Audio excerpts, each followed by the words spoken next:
Okay, I think we'll go ahead and get started. So make sure everybody's in the right room. You all want to learn about D2L? Oops. Okay. My name is Donna Hall. I'm the Instructional Design Team Coordinator at CCC Online. We moved to Desire to Learn about, it's been a little over a year and a half ago. I was part of the group that moved 600 courses from WebCT Vista to D2L in 6 months. It was no sleep.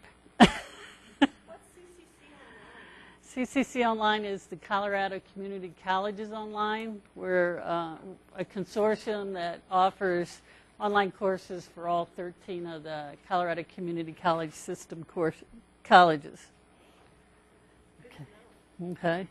So besides moving 600 courses, we had to train 300 instructors, and we had to support the 13 colleges that were also moving all of their courses and training all of their instructors. So it turned out that we had, I think we figured out there was almost 6,000 courses we moved in 6 months.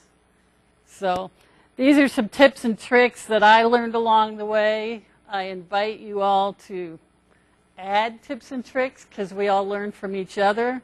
If we're going along and you go, wait a minute, I don't understand, or I've got another question about this tool, please let me know.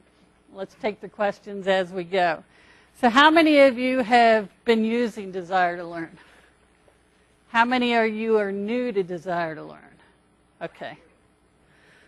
All right, so we've got a little of both. So this is a disclaimer. I'm sure you've heard this in other Desire to Learn presentations. Your version of Desire to Learn may look different. The really cool thing about Desire to Learn is you're not forced into doing it only one way. With our 13 community colleges, it's really fun to support. They can all do it differently. They can give different permissions to people. So some of the tools I show you, some of the options you may or may not have available to you. If you don't have them available to you, talk to your D2L administrator and see if it's just something that wasn't considered. When you start setting D2L up, there are 12 pages of permissions you can set for a role. So instructors, I have 12 pages I had to go through. There is actually, and it's as granular as permissions for the whole entire administrative level, the course level, the template level, the department level, the section level. So I know as we were working through it the first 2 semesters, there were a lot of things that we hadn't turned on or go, ugh, we better turn that off. So talk to your administrators if you don't see something and you think you'd like to use it and see what they say. They may or may not have a reason why they've given it to you, or they may not really have understood the tool.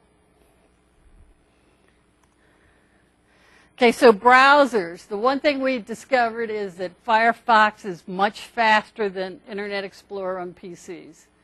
So I highly recommend you suggest to people to use Firefox. And you have to allow pop-ups because D2L does have some pop-up windows, and it's not consistent. Some pop-up windows will work, some pop-up windows won't work. So if you have a student or instructor who says, this link doesn't work, all I get is a blank window in D2L, that means it's probably blocked by a pop-up blocker. So get your URL for D2L and put it in your permissions to allow pop-ups. And that way you don't hit that. I've been using it in Chrome. Mm-hmm. Are there any bugs or anything to be aware of? No, in fact, it's validated for Chrome. But a lot of, when you're weak, I kind of talk, we're thinking about 13 colleges I'm supporting. The majority of people have Firefox. A lot of people don't want to use Chrome, so that's why we talked Firefox, Internet Explorer, Safari. Internet Explorer is not validated. It works 99% of the time, but there's just quirks in it. So if you have a student that says something's not working, check and see if they're using Internet Explorer 9, because that's probably might be the issue. Okay, one of the hardest things to get used to, especially coming from WebCT, and I think Blackboard's the same way, is getting used to the concept of global tools, which means are not associated with any course, and course tools.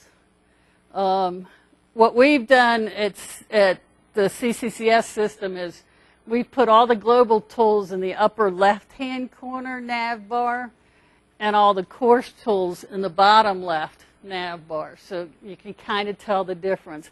The hardest one for everybody to get used to is email. If you're using D2L's internal email, it's global, which means students click email and it doesn't identify what class. Okay, I'm going to show you a different way to do it so that it identifies the class. Blogs, calendar, chat, journal, they're all global. So if you want your students to journal, guess what? You can't see their journals unless they make them public. If they make them public, everybody on D2L can see it. So be aware of that. Same thing with blogs. It's either all or nothing. The calendar, what we've seen a lot of people do is we give everybody a sandbox, and they went in and they kind of set it up like a normal class, and they put in due dates. And they said, show it on the calendar. And they got their course all set up when we were migrating, and then we copied that over into the live shell for fall. Well, then we got all these calls that said, I've got duplicate entries in my calendar. Actually not. They had one entry for their sandbox and one entry for their live class. So just be aware of that, that if you've got multiple sections, everything's titled the same, everything's due the same time, the calendar will show them all to you. But remember, your students don't take multiple sections from you, so they won't see three.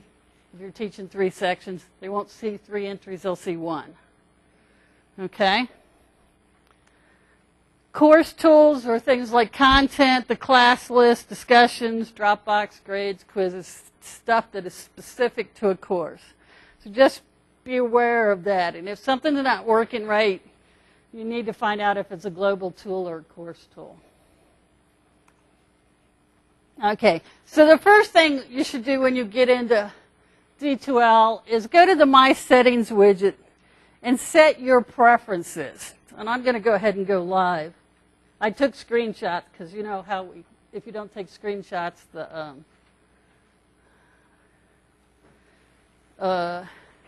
internet never works. So this is the My Settings widget. We have it on our home page for D2L. This students don't see, all right? No one else sees this My Settings widget but you. This is your settings.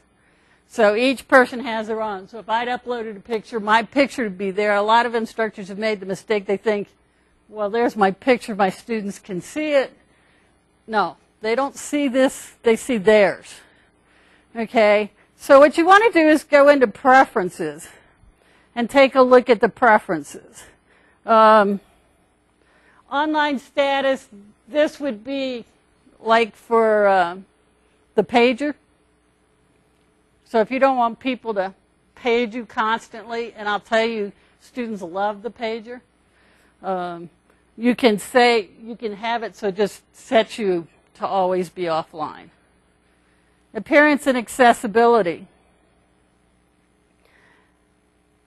I've gone into courses where the instructor, because they have poor vision, they have created all their lectures bold 20-point font. Okay, don't do that. And I had one that was bold 20-point font, green and blue and pink. Don't do that, because that's an accessibility issue. If you need the font in D2L bigger than what the default is, you can come in here and change this font to anything you want. So let's just change it I'm really colorblind or have vision problems. I can change this, save it, and then what it'll do, my problem is it's changed my, this is the one thing in D2L is it's set up for a certain size monitor, so you don't have a horizontal scroll bar, and it keeps changing my resolution here. So notice how everything's gotten huge. All right, without going in and changing all your lecture notes and everything and assignments and all of that. So that's a real easy way to do that.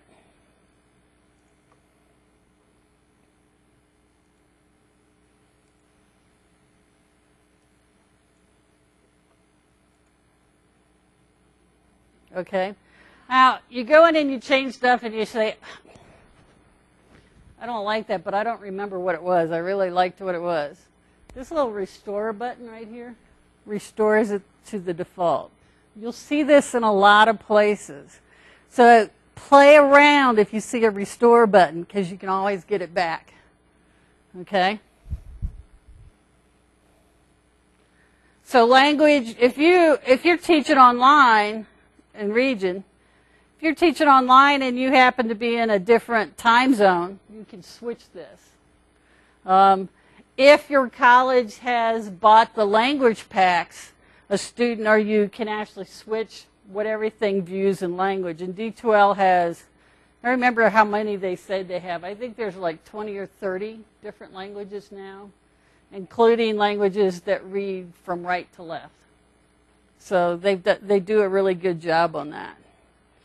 Okay, discussions. Mm-hmm.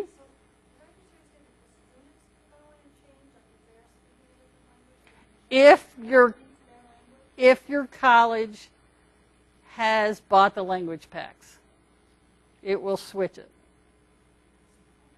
Yeah. Okay, discussions.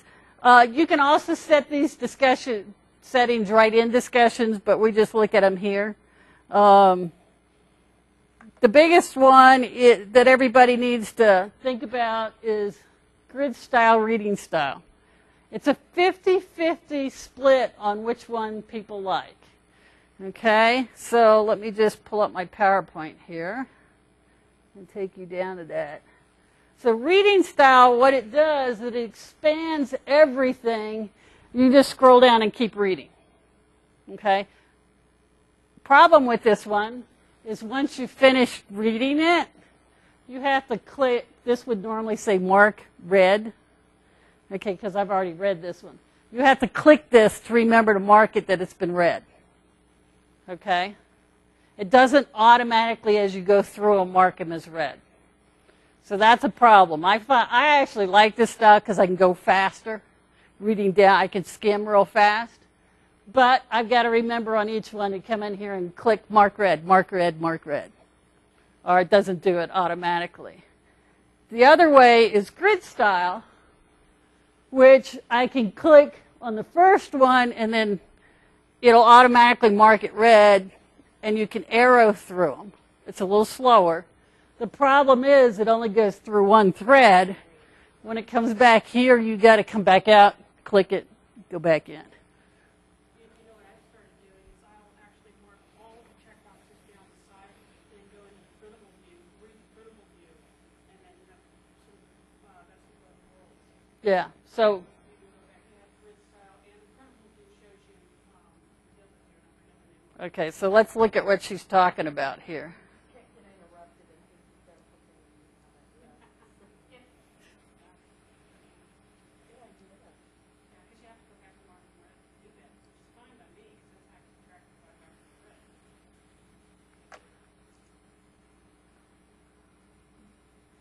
So what she's saying here is we go into discussions. And I go into, let's see if I get one that's got a bunch. All right, timestamp. Now, we've got this way, but I can go in and click this printer, right? Is it this one? Yeah. It'll open them all up. And I can read them. The thing I don't like about this one, it doesn't show the indents.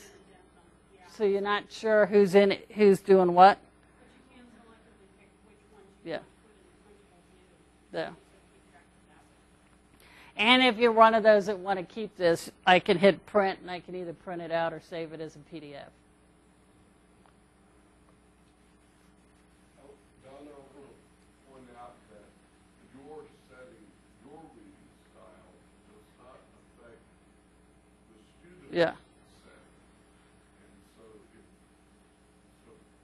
you can set it at reading style, they're still looking at it as grid style. And from what I understand, a student is a lot more likely to get engaged in the conversation if it pops up in reading style, because their eye immediately starts reading, Mm-hmm. rather than just scanning through the list and saying, nah, not it, not it, not it. Because the topics don't always grab their attention, but the words sometimes do. Yeah. I encourage my students to switch reading styles so they'll be grabbed by Yeah. the text. I always say look at both of them, see which one's best for you, because a person with a vision problem or a person that has a learning disability, reading style won't work for them because they see too much. Whereas grid style, they see one thing at a time, they can concentrate on it. It's really interesting because I've polled students and I polled instructors. I've got an identical twin. We are the exact opposite on everything, every setting. So just be aware of that. Don't try to force anybody into any specific setting. It's got to be what they like and what's effective for them. Some other things on this, up at the top here, messages can be rated. So if you want your students to rate, there's a 5-star system. You can actually turn that on, and they can rate each other's posts. You can show a preview pane, but it's so small it's really hard. So I don't recommend that. The other thing is these little question marks are your friends. You'll again see these everywhere. If I don't understand what this means, I just click this little question mark and it explains it better. So just be aware of those question marks. Okay? Any questions on discussion settings? The question mark, was that defaulted on? I didn't. No, you just click them and it'll pop it up. I mean, was the default to have them turned on? To have the question marks turned on? I see. Yeah, so they're just these little, it's just additional information about this if you don't understand what it's talking about. So you can make decisions better. That's the one thing I like about D2L is it tends to help explain stuff to you when you're playing around with it. If you see question mark, in fact, there's one in content. If you go to delete a link in content, it'll pop up something that says, do you want to delete just the link or do you want to delete the link and every file associated with it? And I go, what does that mean? Well, there's little question marks there that better explain it before you click one or the other. So that makes it nice. Go back to personal settings here.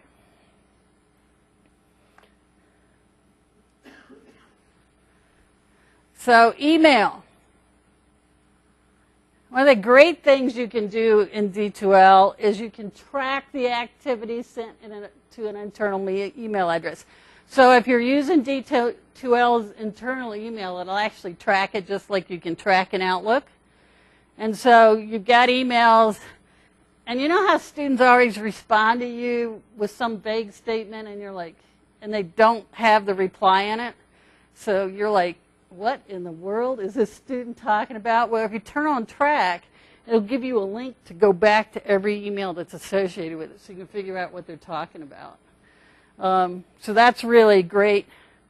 You can tell it to save a copy of outgoing messages in the sent mail, which I suggest. I suggest and I highly recommend that you tell your students to put a signature line in with their name. The reason for that is D2L's email uses what they call a third-party ID. for the D2L email. So for me, most people have probably figured me out, it's D Hall. But for some students, you'll look at it and you go, huh? Yeah, yeah. So get them in the habit, because it's good for anything you do in life. You should have a signature in your emails. So get them in the habit of creating a signature in there. And then some other things you can do. This show message preview pane. This is something I absolutely hate if you turn that on. And I'll show you that in a minute. And then if you want, you can have it forwarded to an outside email. Be aware. It forwards it out to you. You cannot reply from your outside email. But it doesn't ever say it's not deliverable. So you think, you don't get a message that it isn't deliverable.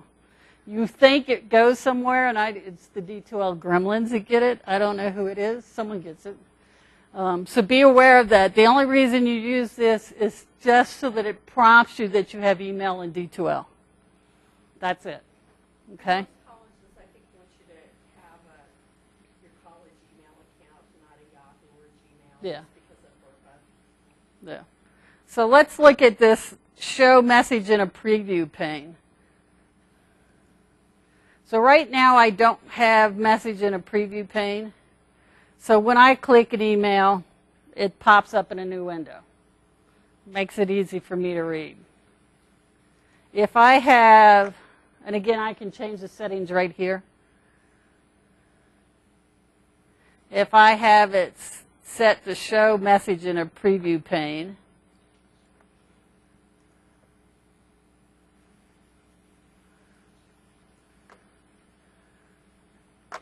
come on, get back over here, and go into the message list. Now it splits the window up.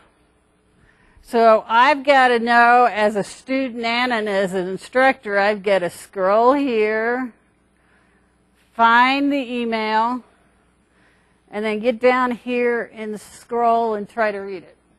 To me, this is I hate this. If I had a 30-inch monitor, it might be okay, but most of the time I'm on a little monitor. So just be aware of that. It took me a while to figure this out. I saw other people doing it, and I'm like, how do you get it to pop up like that? Okay, so just be aware of that email. Okay? So those are your personal preferences.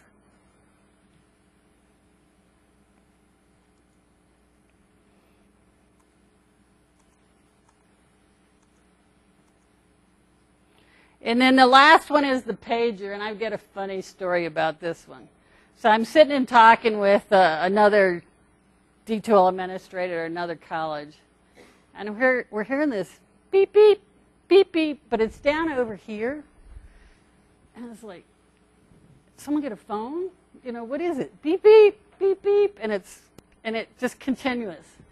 Finally figured out it's a pager. And it was his speaker on his computer, his tower computer that was beeping at us. So it can get annoying, especially if you have students that page you a lot. So you can come in here and change this. Oops. Let's go back. Change this to no sound, or to a sound that doesn't sound like your cell phone, like a car horn or some other things like that. So you can change that so you can see it. Also, you can set it so there's an icon that lets you know that there's a page coming in. And so when we go into D2L on the home page, if I had a page, there'd be an icon that shows up right up here for us. Now again, it depends on your college and where they put the icons to show up, but for CCCS, we all have them set that the pager shows up over here. So if you have annoying sounds and you can't figure out what they are, that's what it is. The big thing with the pager is when you do quizzes, you can actually set a quiz to not allow a student to use a pager. The problem is, what will happen is, if a student goes into that quiz and they start it, so say you've set it on on a quiz, it doesn't count points, and it's unlimited times, and they can do it however many times they want, and you've said it, they can't use the pager. Student goes in, never finishes the quiz. It will never let them turn the pager off. It will constantly beep at them until the end of the semester. So encourage your students, if you've set that, to make sure they submit their quizzes. If you have a student that calls you and says, the pager, I can't turn it off, go in and find it, see if it's your class. We actually had it. They have fixed this because it used to be if they'd done it previous semesters and they had an in progress, it would still page. And then we'd have to go back into the previous semesters, find the course where they have a quiz in progress and submit it. And of course, the students can't see previous semesters, so they couldn't do it. Okay, so just be aware of that. But that has been fixed with the latest upgrade.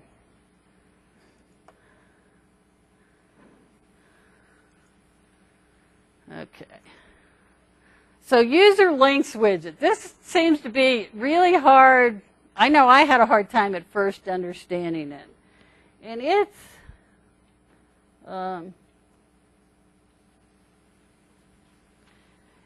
we have it on our courses. We have it in a course.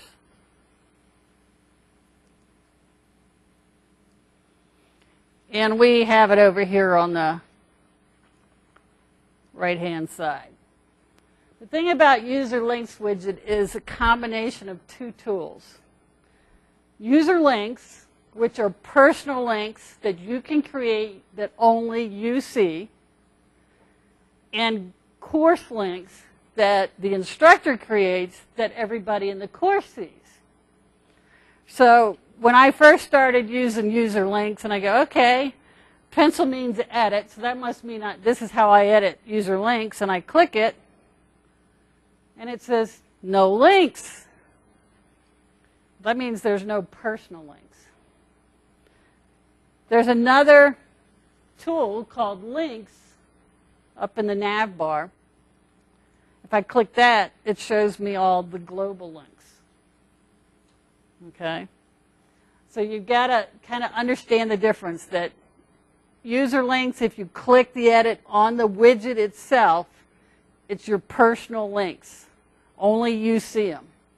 So don't go in and put a link to your syllabus by clicking the pencil on the user links. And then yell at your students because no one's reading the syllabus because they can't see it. Okay? You have to click links for the students to see it. Does that make sense?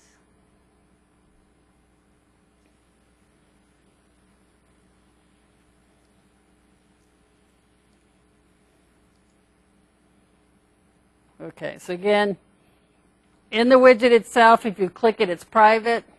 If you click links on the nav bar, it's public. Now, your colleges might also allow you to turn tools off in the nav bar if you're not using them. If you turn off the links tool, the user links widget disappears. So we've had that too, where they go, well, where's the user links? I want to do my own personal. They've turned off the links tool. Okay, so if it disappears, you've turned off the links tool. HTML editor. How many of you do your content in Word and you make it all pretty formatted and then copy and paste into a web page? Okay. Well, the problem with that is Word, if you copy and paste Word code into an HTML editor in D2L, D2L can't overwrite that code. So you say, okay, in Word, I've made it, 14-point font. Then I get in D2L and I don't really like it, and I'd like to make it 11-point font. So you select it, and you say 11-point font. Guess what? It won't change. You actually have to go in the HTML code and delete all the font tags, which I can tell you is a pain. I did one. I was cleaning up a course last couple weeks. And if you know HTML code, you'll get this. So I'm seeing tags. Bold, bold, bold, strong, bold, bold, strong. 3 letters, close, strong, close, bold. 2 more letters, bold, bold, strong, bold, italic, font color, you know.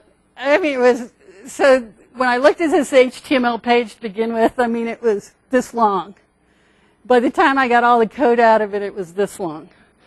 So in D2L, after a while, you get too much code, just like any HTML page. It just kind of goes, I don't know how to read this.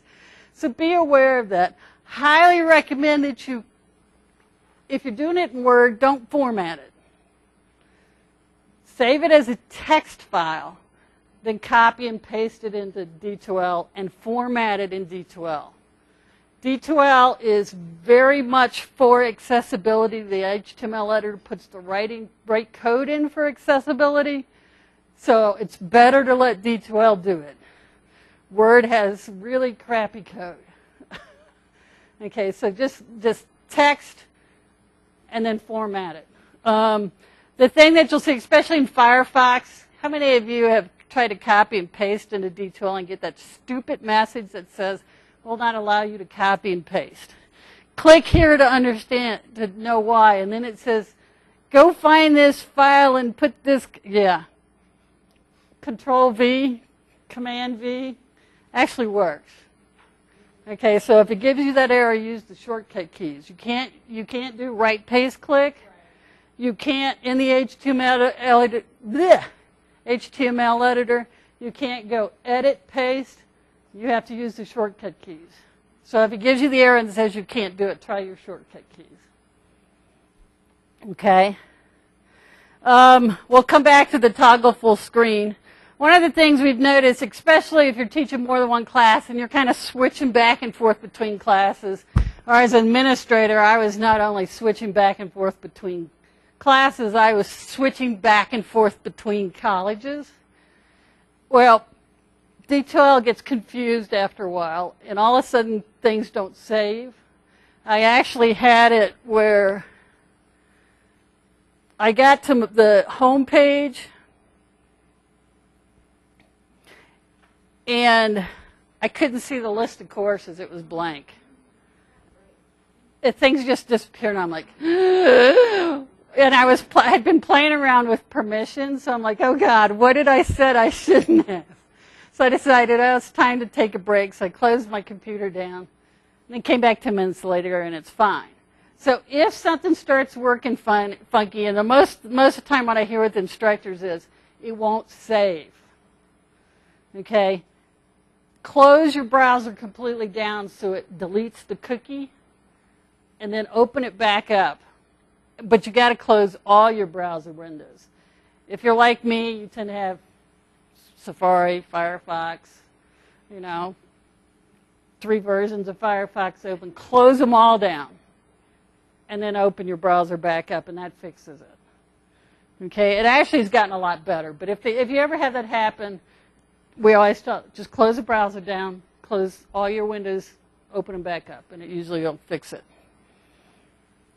Okay, as far as the last one, the toggle full screen.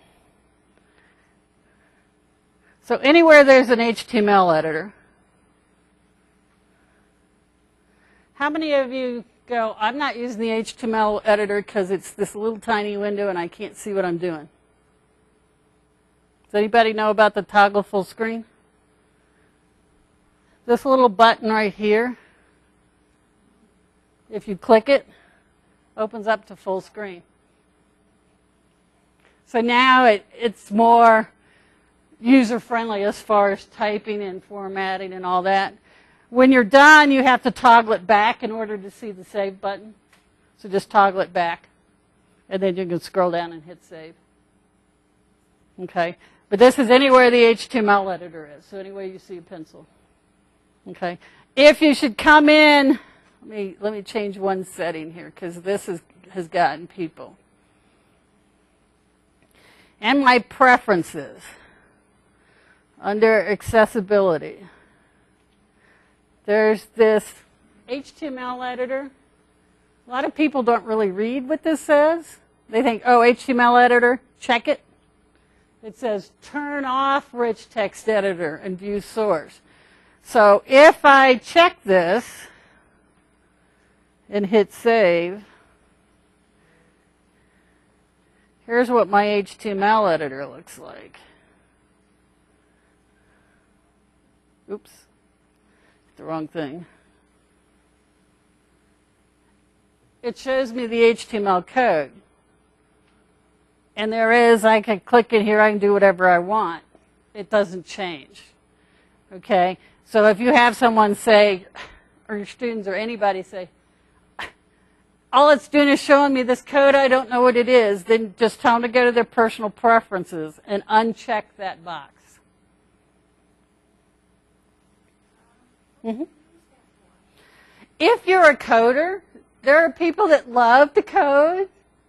You could do it, or if you're like doing it in Dreamweaver or some HTML editor, and then you want to copy and paste, and you don't want to have to do the extra click of the button that switches to the HTML editor, you can turn it off while you're pasting. I don't, yeah. I usually just switch. So yeah, if you're in a HTML editor now,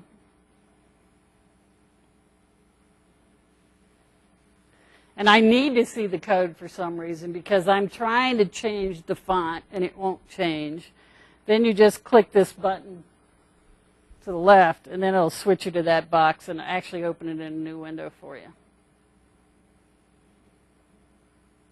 And D2L is actually pretty good about fixing some code. So if you like forget to put in close tags and all that, it'll actually do it for you. So that's kind of nice. What else do we have here?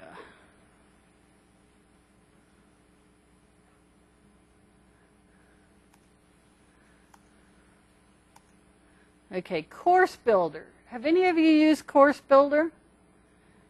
It may or may not be turned on at your college. Part of the thing about Course Builder, and we've had a discussion about it at CCC Online, is that it's too easy to rearrange your course on the fly while it's live. So if you get an instructor who tends to fool around with stuff and likes drag and drop, they could go into a live course and completely rearrange everything in the course in about 2 seconds. So we actually do not turn it on for live courses. We have it turned on for when we're developing courses. But what the Course Builder is you go into your course, and then you have to hit Edit Course. And then you hit Course Builder. And then it says, what do you want to do? And I just hit Start. So now it gives me a way to move things around, add placeholders, actually create stuff on the fly. So say this problem with Captivate HTML page, well, I want that first, not last. All I got to do is pull it up, drop it, it's flipped. Okay? I can put this under it just by doing that. I can take something down here, move it up under a different module, or so I can drop it there. The other thing that's really good about it is if you have a link that's broken in content, so it's pointing to a file or something, if that file is no longer there, or an assignment is no longer there, or what we've had instructors do is change stuff, titles of a file, it'll actually tell you it's broken. So it's real quick to find any broken links in content without clicking down through every link in content. And then I can come in here and I can remove it or I can edit it however I need to do. The other thing I can do is I can build structures. So I can create a content module. I can put in a link placeholder. I can put in a quiz so I can put in placeholders, or I can actually create the objects right here. So say here I've got create a link, and I want to put that right over here. And I want it right under file. Opens it up. I can now say here's what it is, display.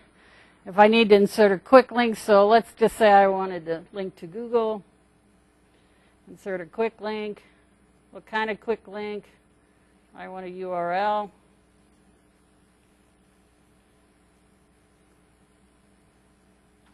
Insert.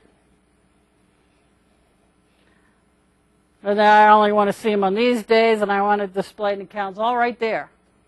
Okay. Hit save. It's there. And I can just keep going just by creating objects. Now, if you have objects already created, say I want to add a quiz.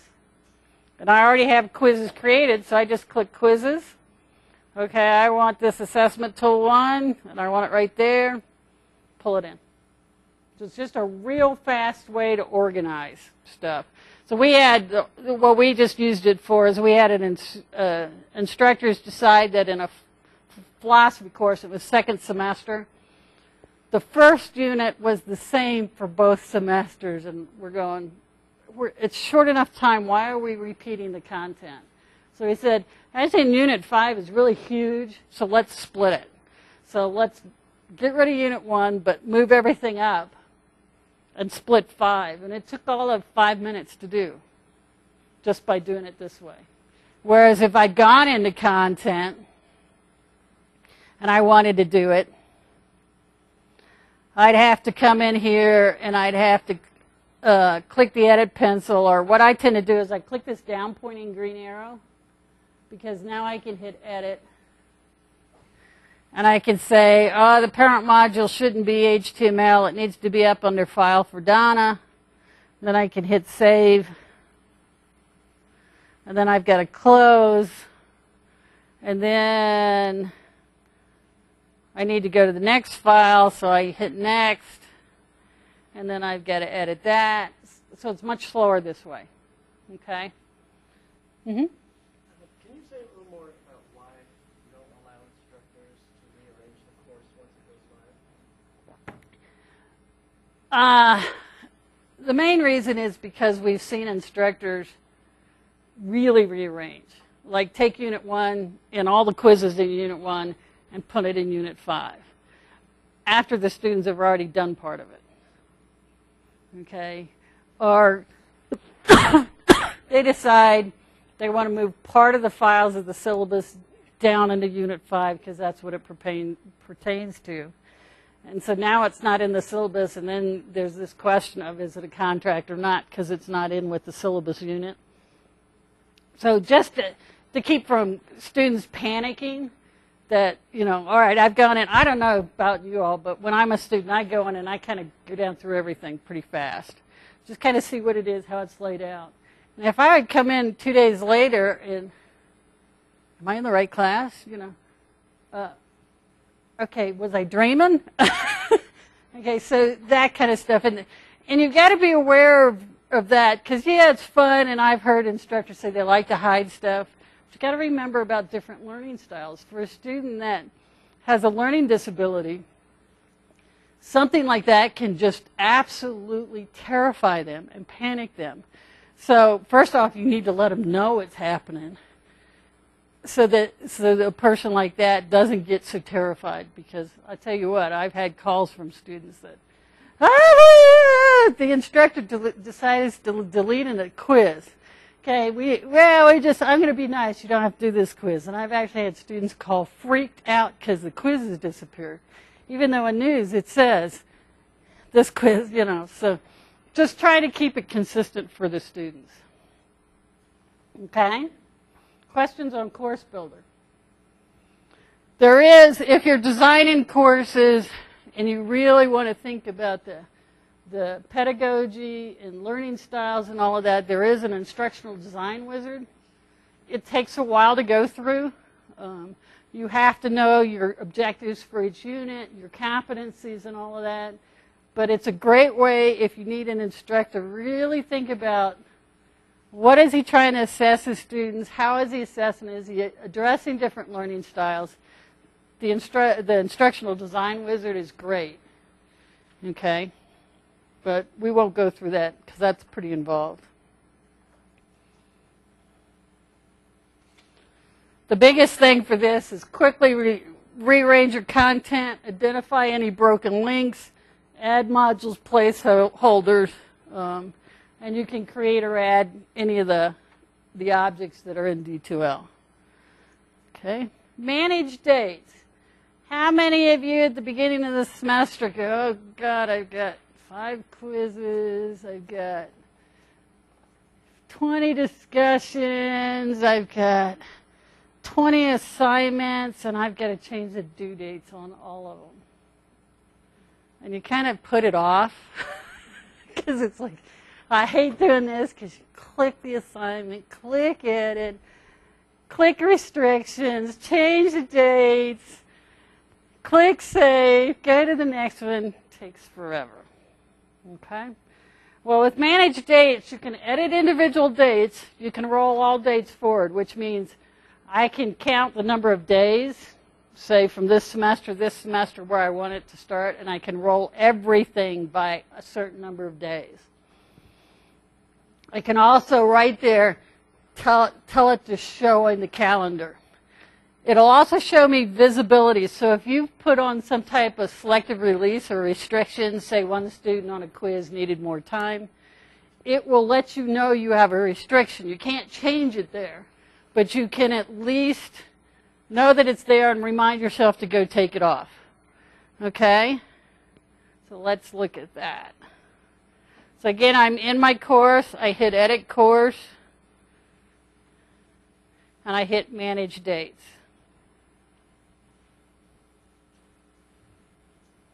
Come on, Internet. There we go. Now, you can filter. So I can come in here and say I only want to look at discussions first. So I can filter it just by discussions. And I can also actually look for start dates, end dates, whatever I want. So I'm going to just say all tools for right now. Apply the filter.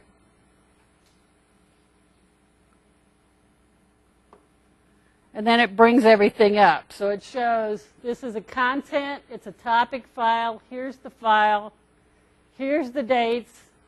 It's open for 3 days. It is on a calendar, and it's limited, which means there's some type of restriction on it. Okay? You know, content, but these are the content links. So the big thing you got to remember, too, is in D2L, if I set a restriction on the quiz itself, this would say quiz.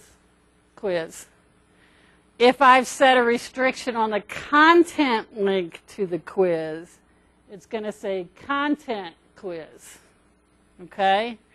And where we've seen problems is where they'll put a restriction on the content link, but not the quiz. And they'll click the content link and it'll say you're not authorized. Or vice versa, content's open, the restrictions on the quiz. Student clicks content, says you're not authorized, there's a restriction somewhere. So this is a real fast way to see if there's any type of restriction. Visible means there's no restriction. Hidden means students can't see it. Okay, so I can come in here and I can edit the dates of this one specifically. Okay, I can edit the date and just set a date. I can offset the date, that's how many days. Say I want to offset every single date by a certain number of days. I can select everything and just hit offset dates here. Okay, both start and end date. Just start, just end. I want to move it forward. And it actually will let me calculate based on 2 dates. So I can go, all right, this is the original date, and I need to move this to, let's say November 11th, calculate, it gets it for me. So I don't, and this is new. I don't have to sit on the calendar and count anymore. And it'll roll all the dates. Okay? No. So what it works for is, it's right up here, content, discussions, Dropbox grades, news, and quizzes. Again, course specific. Email is a global. Announcements or news? Yes, it works on news. Okay? So anything you need dates changed on that's in this list, you can change it. Saves a lot of time. Okay?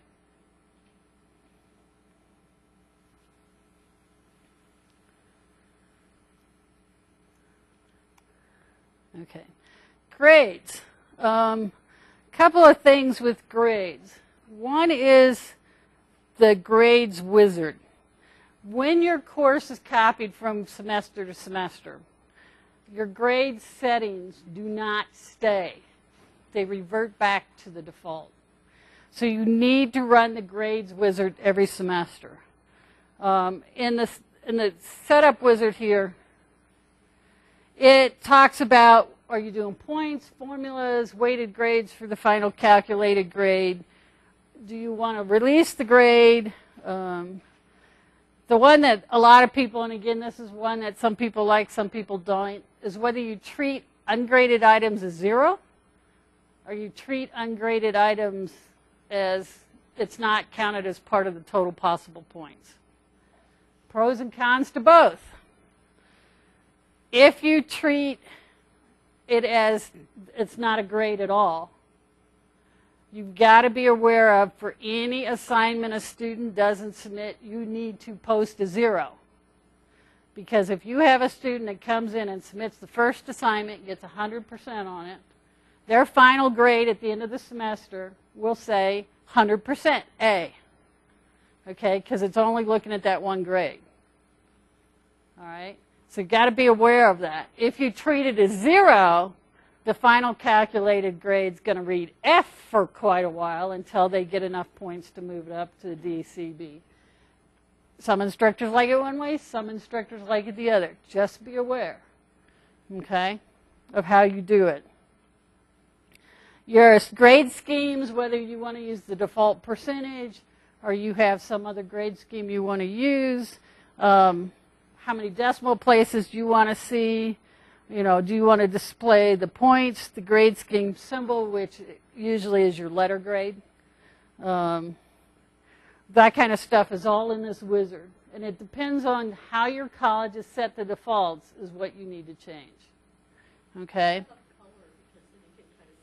Yeah. Yeah. It's real visual.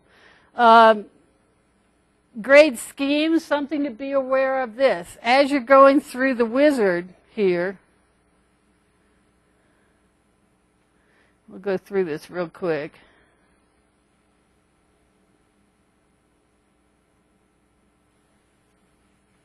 We have a grade scheme.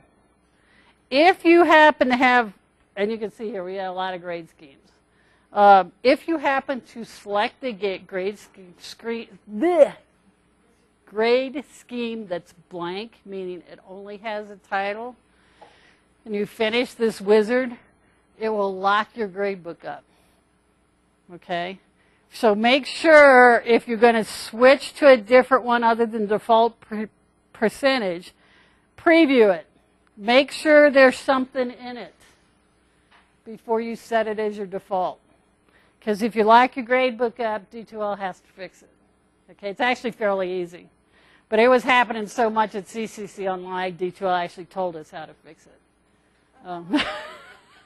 Because people would come in here and they'd hit grade schemes and they'd hit new, and they'd start and then they go, I don't know what this is, and D2L tends to automatically save stuff, so it saves the scheme without anything in it. So just be aware of that.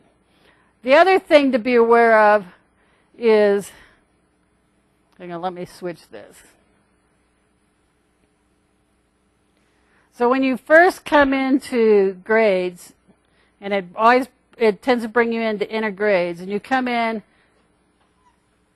And I know I posted those grades last night. I was not that tired.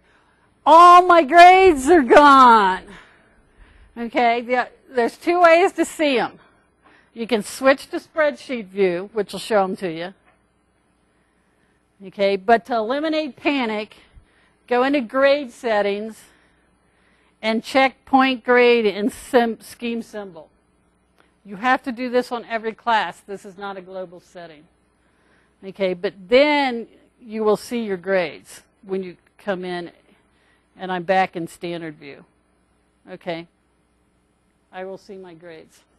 All right, this is a real common issue. And every semester we have instructors just panicked because they can't see their grades. You've got to change it. So when your course is copied over to the next semester, you've got to remember to go in and check those two boxes. I wish it was default. It isn't. Okay. Okay. So if you come in and you know you posted grades and you don't see them, and even if I haven't posted grades, notice it says 0 out of 50. Okay, if you don't see these, what you want to do is hit grade settings, and it's the personal display options, and just check points and grade scheme symbol. So these two right here. Again, notice there's the question mark, so if you don't know what any of these means, it tells you. Okay? The other thing in here to be aware of is, because D2L doesn't work like an Excel sheet, you don't freeze your names and scroll. You can actually tell it to repeat the person's name every so many columns and every so many, and the column headings every so many rows. So that's what some of these are. So repeat calculated final grade, you can repeat that kind of stuff. You can also set, if you don't want to always come into enter grades, say you want to come into manage grades, you can always set that here. And that's how you come in. Okay, the other thing that's really common that people have problems with is if students can't see the final calculated grade. You have to remember to release it to your students or they can't see it. So you get over here to the final calculated grade, and we're in enter grades. Click the little icon that's for grading. So the little icon. If you want to release it to all, you can just click the release all. If you only want to release it to certain students, you can just check the students you want to check. But that's also a common issue that we see, is that people forget to release this final grade. And again, that's semester to semester. You have to remember to do that. Okay? Mm-hmm.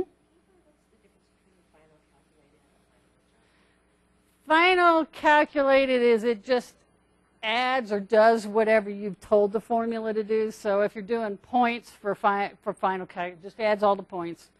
There it is. If you're an instructor that likes to, at the end of the semester, go, well, Susie got 89. She really, really tried hard. I can adjust it. The problem is if you set it to adjusted, you have to adjust every single person's. So you don't, I mean, it can still stay the same grade. I suggest to people, because they cannot see the final adjusted grade till the end of the semester, and if you want your students to see the final calculated grade through the semester, set it to final calculated grade in the wizard. When you're ready to adjust all the grades, just go under the wizard. You can run it again, set it to final adjusted, and then go in and do your adjustments. Okay, so you tell all your students, I'm going to round stuff up. Yep. I got 2 minutes. Oh, okay, sorry.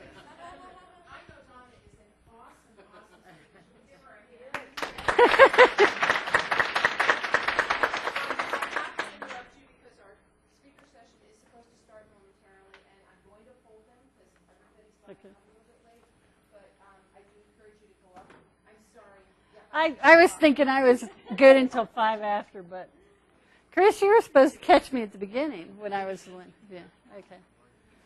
If anybody has any questions, I've got cards. if you want to talk later. I know how to find her.